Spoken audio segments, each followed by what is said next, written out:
Why this story matters behind the headlines. Stories like this show how real-world solutions are taking shape.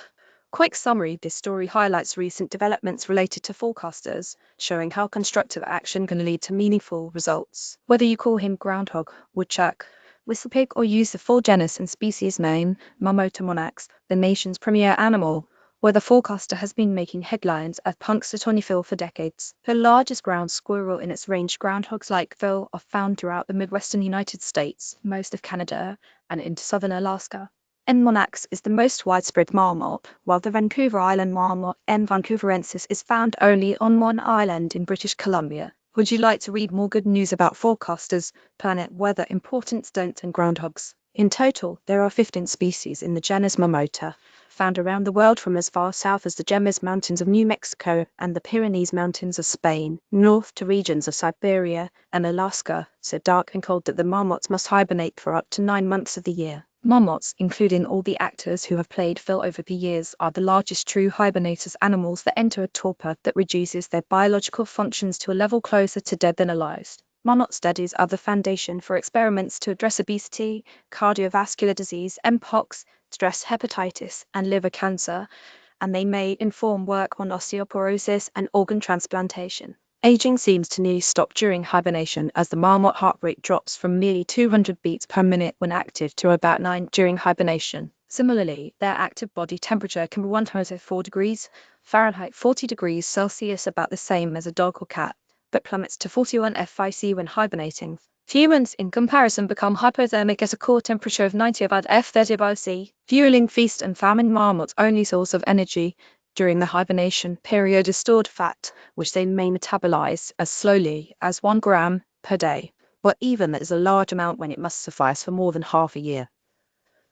So marmots need to double their weight during the summer, even in places where the season is only a few months long. To do so, they double the size of their hibernation state gastrointestinal tract and liver, and then carefully select the most nutritious plants, including legumes, flowers, grains, and grasses. Despite their corpulence, they can also climb trees to eat buds and fruit. Gardener, architect, and menuite in the digging and seed dispersal that accompany foraging create flower-filled meadows. Some marmots, like Mongolia's tarbug and Marmot N. siberica, are keystone species whose presence is associated with increased diversity of plants and predators.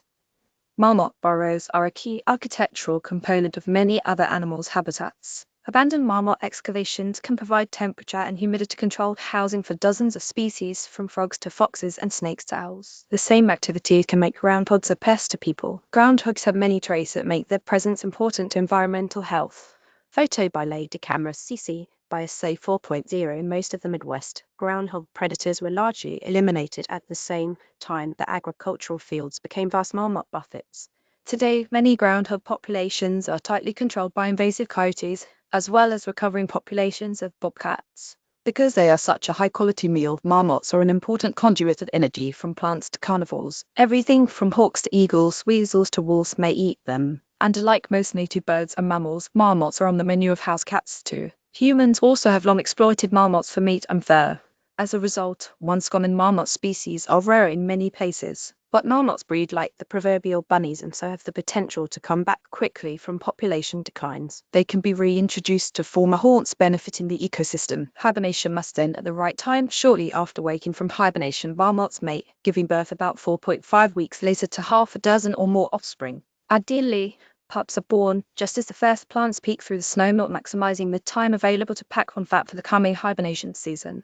Given the food needs of these big ground squirrels, and the fact they may be seen poking their heads above the snow before any food is available, it seems reasonable to assume that they have some power of weather prediction. Indeed, people celebrate scores of individual groundhogs across the US and Canada for their ability to anticipate weather 6 weeks hence. This American groundhog tradition apparently started with German immigrants recalling the spring emergence of badgers and hedgehogs in the old country. Brown bears have a similar spring schedule and are still celebrated in Romania and Serbia. People ascribe weather predicting abilities to other species too, including woolly bear caterpillars, sheep, cats, and dormice.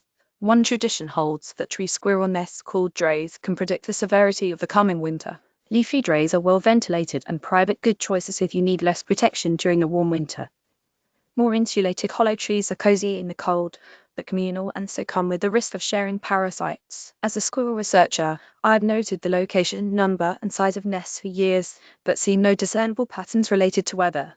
Weather responders, not weather predictors. Despite traditional claims, you've probably already guessed that Phil and his friends are about as good at predicting the coming weather as a kid who answers C for every multiple choice question. A 2020 study on the subject reported that groundhogs' predictions of spring onset are no better than chance. That's right, groundhogs are correct 50 of the time.